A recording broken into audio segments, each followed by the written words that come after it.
In today's video, we have all the latest trade talk from around the league. Today, we're talking about the Toronto Maple Leafs. We're talking about the San Jose Sharks possibly moving Timo Meier. The Jacob Chychrun talk has picked up now that he's back in action. Plus, we also have word that a Nashville Predator defenseman could be available as well. All that and the Matt Murray, who was called out by Minnesota Wild coach Dean Evason. All that and more coming up next.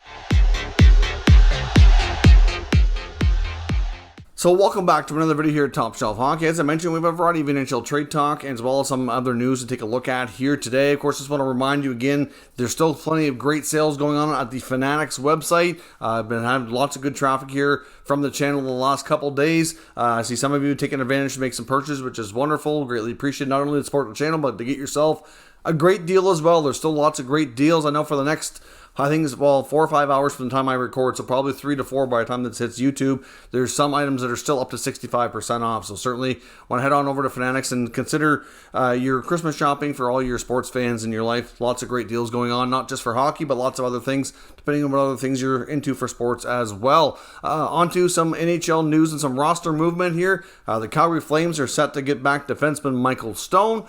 He's returning after a decent lengthy absence. I mean, he's not the big name on that team by any means, but he is a pretty steady third-pair defenseman that's kind of hung around on one-year deals there for some time and was having a good start to the season before he ultimately had to leave and due to injury. So he's set to return this evening.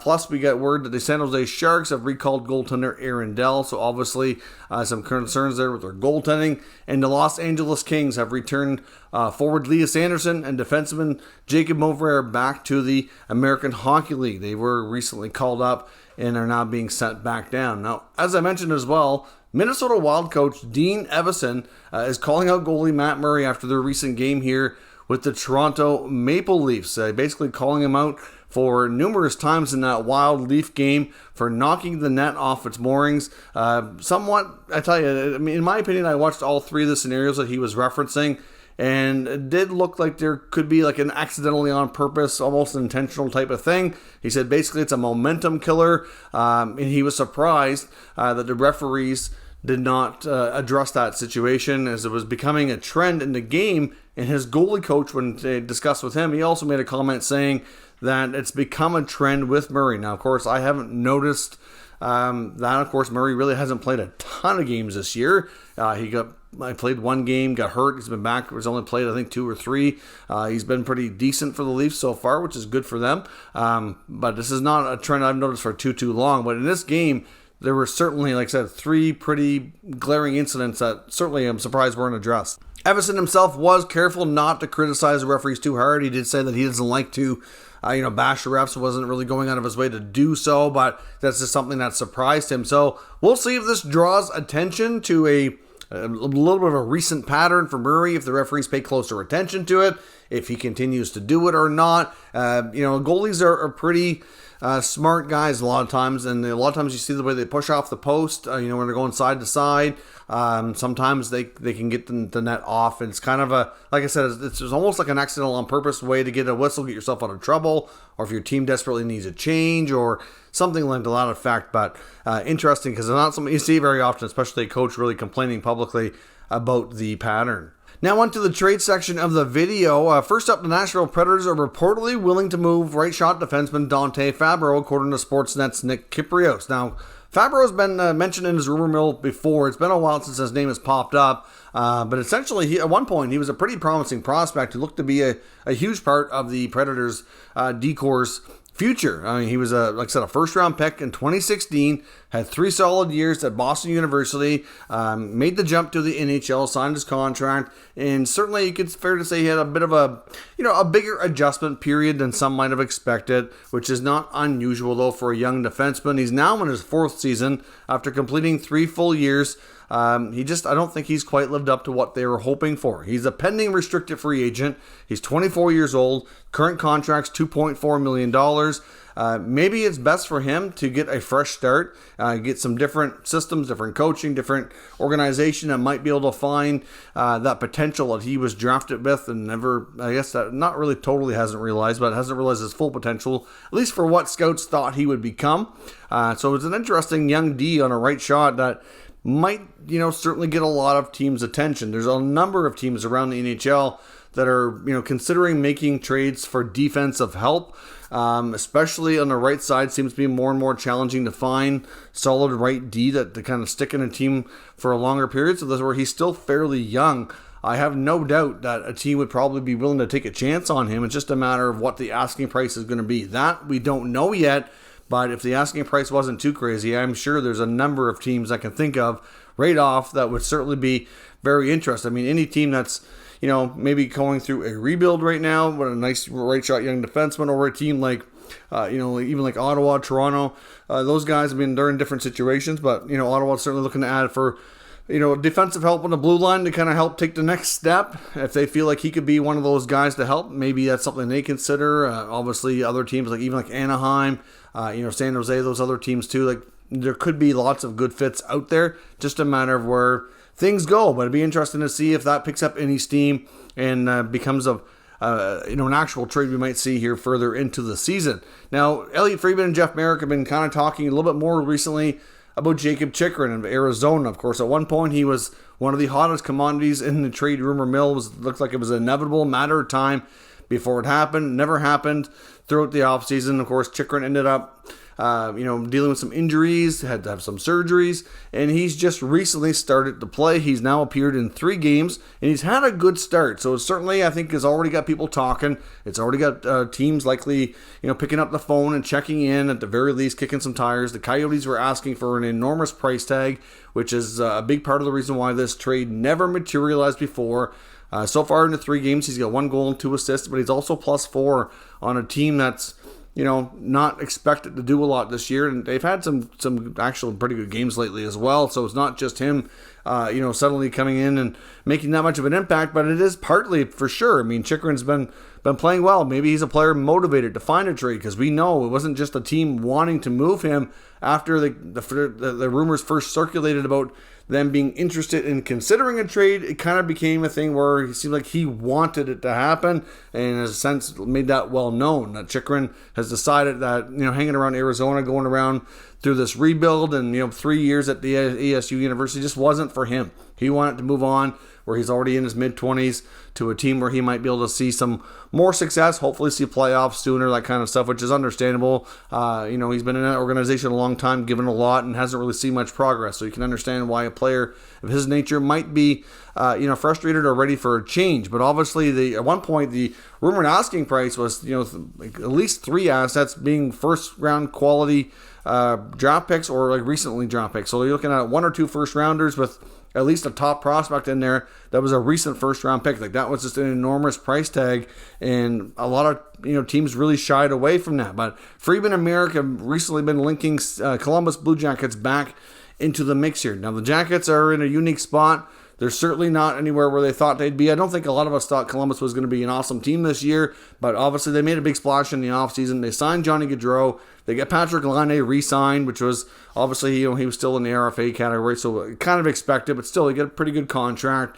And just things have not worked out for them at all. They've had a lot of bad luck and just not good play. Combination of both. Things have not gone the way you think, and obviously they've had some injuries and some defensive shortcomings, you could say, for sure. And Chychrun could certainly be a big help with that. So there's no doubt that the deal for them totally makes sense. Now, I've also heard from the Columbus Blue Jackets side of things that a player that they might be open to move as well, and it probably wouldn't be for a little while here, it might be more of an offseason move, because I think a deadline deal would be challenging, but they'd be open to it if a team could make it work, would be Jake Voracek. Obviously, Voracek was traded 1-for-1 in a surprise deal with Philly. He's already, in his second year now with the Jackets. Of course, he originally played with the Jackets way back. Spent a big chunk of his time in Philly. Often played with Claude Giroux. And, of course, in the last couple of years, we've seen both of those two longtime Flyers move on. Back to Columbus he went, and it sounds like they're willing to ready to move on from him again in Columbus. But at the same time, he's making over $8 million. He spent some time injured. He's injured right now. So it's not going to be an easy deal to do. Doesn't mean it's going to happen, because it will be complicated.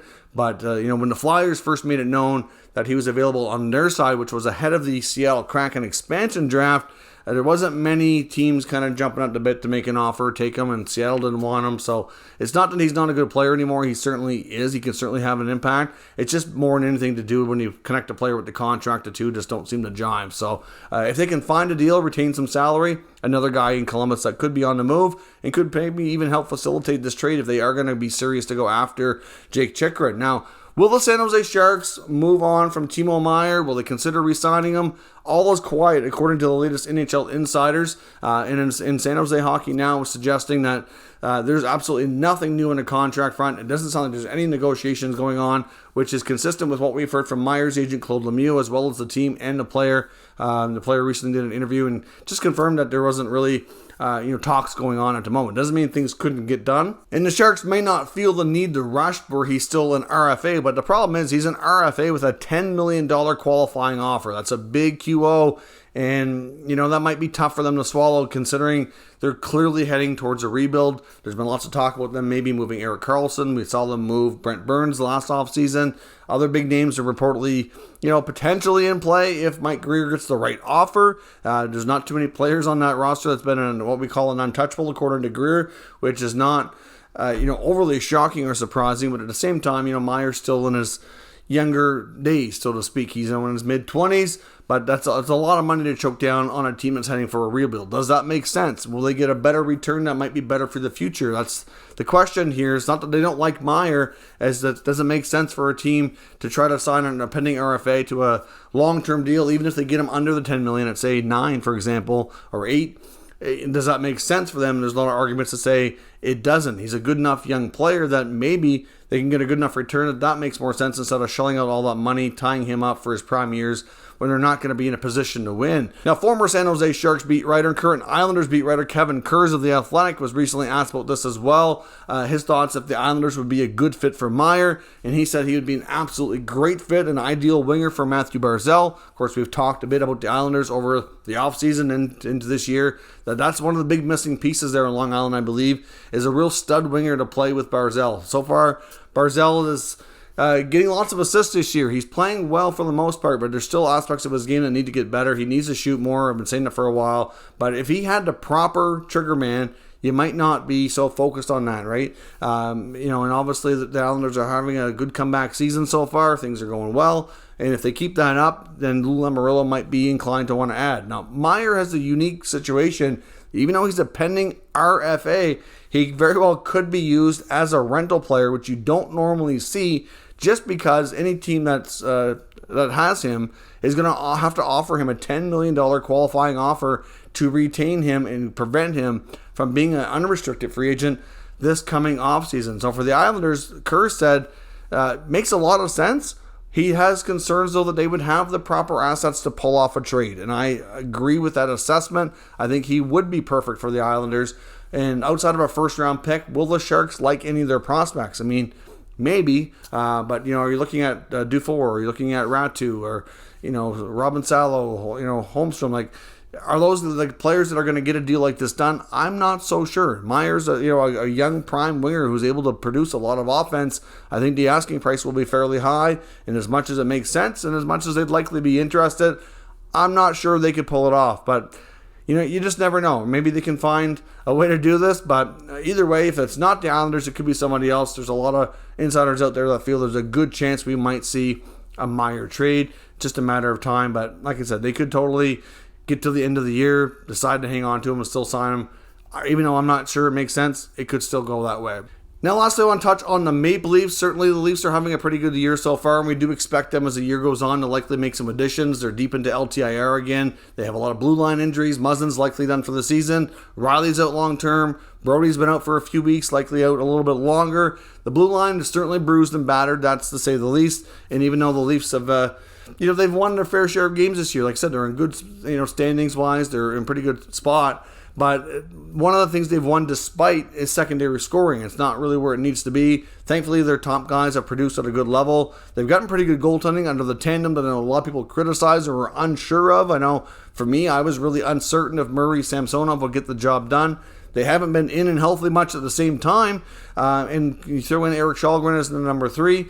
and they've kind of done it by committee. I mean, so far it hasn't really been much of a letdown. I think it's fair to say there was 1 or 2 games early in the season when they might have lost because of goaltending, but for the most part they've been good and have not been a big issue for them like a lot of people predicted. Now, we're still fairly small sample size. We'll see. Can both goalies stay healthy? Can that be an issue or not? We'll have to wait and be seen. But to me, like, clearly the blue line is a concern because of all the injuries. They likely would have looked to add there in the first place. And like I said, secondary scoring is an area that's certainly a concern too. One of the players that makes the most sense for them to try to move, I think if they're going to get anything done at the deadline, is going to be Alex Kerfoot. They seem to have a hard time finding a permanent spot in the lineup where to put him. He kind of goes all over the place, which in a way is also the fact that he's a decent complementary player who can fit in a variety of roles, but where does he fit to earn his $3.5 million? That's the problem. Seems like he barely scores anymore. I think he's got 1 goal in the season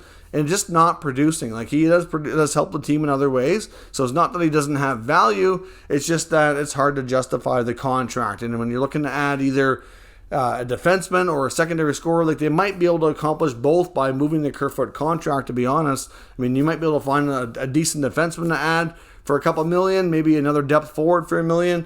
You might be able to turn him into multiple pieces that could certainly help different areas of the team. Of course, it's going to be later into the year, I think, before we see anything significant like that.